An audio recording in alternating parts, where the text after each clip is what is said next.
I'd like to invite our last speaker of the day, Dr. Yuri Nikiforov. Dr. Nikiforov is a professor of pathology and vice chair of the Department of Pathology, director division of Molecular and Genomic Pathology in Pittsburgh.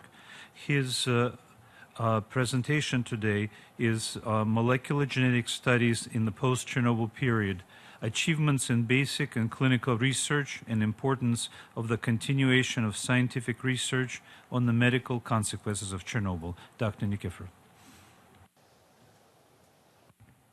Thank you, Dr. Branovan. I want to start expressing my appreciation to the government of Belarus, the Project Chernobyl and the Russian-American Foundation for organizing this important event on the first Remembrance Day of Chernobyl and inviting me to share with you an overview, hopefully a brief overview of molecular genetic study, mostly on thyroid cancer developing after Chernobyl.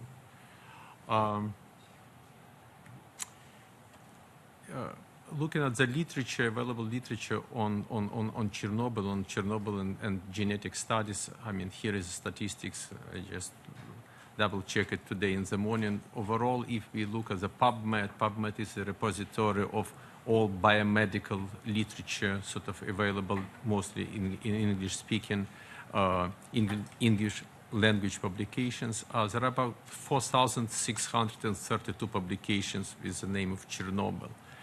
And genetics, if I would cross-reference with genetics, I was able to identify 594. So about 10 to 15% of the literature is focused on the genetic aspects of the Chernobyl accident and post-Chernobyl diseases and cancer particularly.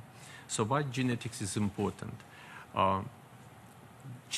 As you probably know, cancer is in general a genetic disease. It develops as a result of damage in the cellular DNA that is inappropriately repaired by defensive mechanisms that exist in each individual. So understanding of the genetic mechanism of any disease like cancer, first of all, allows us to develop measures how to prevent or minimize the effect of the disease. And also the understanding of the genetics of predisposition to disease would have very significant importance on the understanding which individuals actually are more susceptible to certain diseases or certain events, for example, radiation-induced cancer, and has to be protected most in the events when such accidents happen. So first questions that scientists try to address studying post-Chernobyl thyroid cancer was, is genetic mechanisms of Chernobyl cancer are different from something that happened without radiation exposure. Lots of information has been accumulated overall on the genetic mechanism of thyroid cancer, and we know that of different classes of genetic events, which are either very small-scale abnormalities in DNA, we call point mutations, or very large-scale chromosome breakage and repair, which is called gene rearrangements. So point mutations are the most common mechanism of sporadic thyroid cancer, cancers that happened without known environmental factors. And the first studies dating back to 1994, when the scientists look at the small populations of post-Chernobyl thyroid cancer. This is a study from Belarus, published in Belarus, and actually some couple cases from Ukraine, published in Lancet in 1994, showed that the gene fusions or gene rearrangements, which is a large-scale genetic event, were most common in these post-Chernobyl thyroid cancers.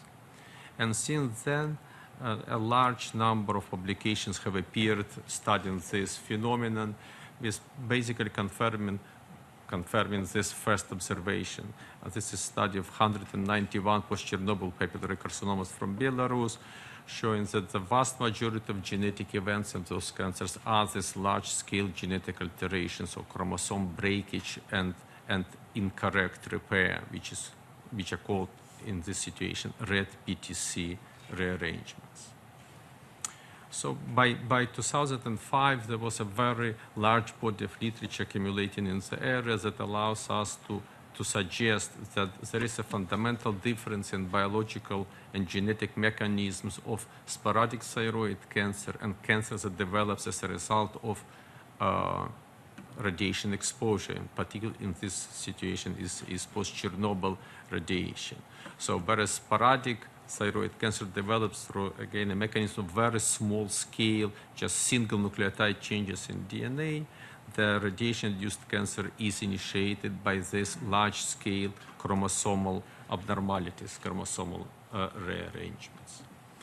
And this was further substantiated, confirmed more recently when one of the research group looked at thyroid cancers in patients who were exposed at Chernobyl and those who were born after Chernobyl from the same regions in this situation of Ukrainian patients, showing that really mutational profiles were completely different in these two groups of thyroid cancer, virtually providing undisputable evidence that the gene rearrangements represent a molecular mechanism of radiation-induced thyroid cancer. What was really missing from the study was association with radiation dose, and this information is also now become available. If one look at thyroid cancer and this is information from the Ukrainian-American cohort study, if someone look at the relationship between point mutations and gene fusions and radiation dose, there is a very strong direct correlation between the increasing radiation dose, specifically dose from radioactive iodine-131, and the presence of gene fusions. However, this study that is currently being sort of reviewed for publication has shown a number of other quite interesting pieces of information. For example, there was an association between the predominance of this sort of marker events of radiation-induced cancer, such as gene fusions, with gender. For example, males were more likely to have them than females. With the age at exposure, and particularly with residence in specific areas in the situation of Ukraine. So even after adjustment for radiation exposure. So we have been discussing today already the possible impact of different environmental factors other than radiation. I mean, probably one of them should be iodine deficiency, but definitely not limiting to iodine deficiency. And there is at least significant likelihood that in addition to radiation, other environmental factor may modulate the progress of carcinogenesis that was initially sort of initiated by ionizing radiation, modify and maybe accelerate this process, and those factors needs to be studied. So by now, overall, looking at the genetic mechanisms of radiation-induced cancer, there is a quite solid data indicating that, again, since after the radiation exposure that it directly damages nuclear DNA to development of thyroid cancer, chromosomal rearrangements provide this sort of mechanistical links between these two events. However, it remains still unclear what is the exact mechanism of generation of these chromosomal rearrangements. There are a number of factors within the cell and within the body that affects the formation of this abnormal fusion of chromosomes that results in chromosomal rearrangement. One of those factors is a need for DNA breaks, and that's what radiation does. It basically chops DNA and provides a first sort of factor needed for formation of these abnormal breaks. Then there is a special spatial proximity of potentially recombinogenic foci in the nucleus. And then there is a specific DNA sequencing chromatin structures that predispose certain regions of DNA to be more vulnerable, and then abnormal DNA repair. So a number of studies have been focusing on the role of nuclear architecture on the predisposition to radiation carcinogenesis. So it has been established that in order for two pieces of chromosome to be abnormally fused and results in the events that promote carcinogenesis, they have to be located close to each other in the nuclear volume. And indeed, it has been shown that in normal thyroid cells, there are specific chromosomal regions that do located in close proximity in the nucleus. And this likely provides a genetic mechanism why thyroid cells are so susceptible for ionizing radiation, because this event is cell-specific and not all cells within the human body have this prerequisite, this predisposition to be abnormally fused with respect to specific chromosomal regions. So further work also needs to be done to better understand the exact mechanism of chromosomal rearrangement formation after radiation exposure. Specifically, it remains unclear is one break within the DNA is sufficient to initiate this abnormal fusion, or two breaks are needed, or perhaps no breaks is needed, and there is an indirect mechanism how radiation exposure leads to formation of these chromosomal rearrangements. Better understanding of this mechanism will help us to develop measures how we can prevent such type of DNA damage and then prevent the development of thyroid and other type of cancers in patients who have been exposed to ionizing radiation. Another very important mechanism of biomedical research, not mechanism, but area of biomedical research is to understand the genetic predisposition to radiation-induced thyroid cancer. There is a virtually full consensus in the scientific field that the genetic predisposition to radiation-induced carcinogenesis exists.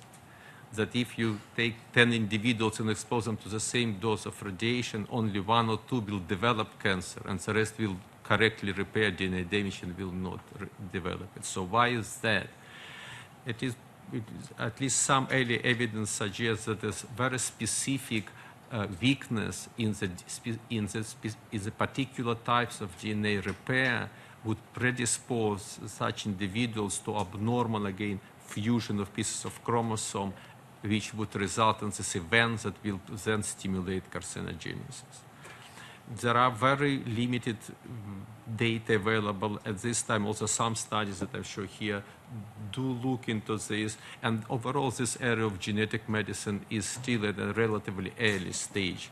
But there is a general belief that with time, with development of and really sort of expansion of genomic science, and that's what the current state of science we live in, it will result in sequencing genome of virtually all individuals, and then better understanding what really, what is the set of genetic markers that makes this individual more susceptible to ionizing, to developing cancer after exposure to ionizing radiation. Again, understanding of this would help us to select those individuals that should not be involved in any kind of measures. Well, first of all, that professionally should not be involved in professions associated with sort of, higher dose of ionizing radiation, or involved in the consequence, liquidated the consequences of radiation exposure, and have to be pretty much taken care first in case of the accidents, because those individuals are expected to be more susceptible to radiation-induced carcinogenesis. So, and I would like just to finish summarizing few of the lessons that we've learned after Chernobyl. Many of them we've discussed already today.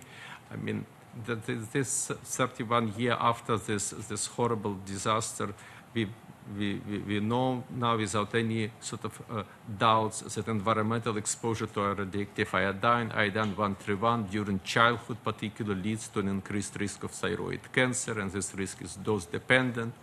We know that now minimal latent period for thyroid cancer is very short, is 4 years. That's what Dr. Drost was describing as the experience And I was a witness of this experience, but myself, at the beginning, it was so short that it was really disbelieved that this cancer can be associated with radiation exposure. We know now that youngest children are more susceptible and have to be really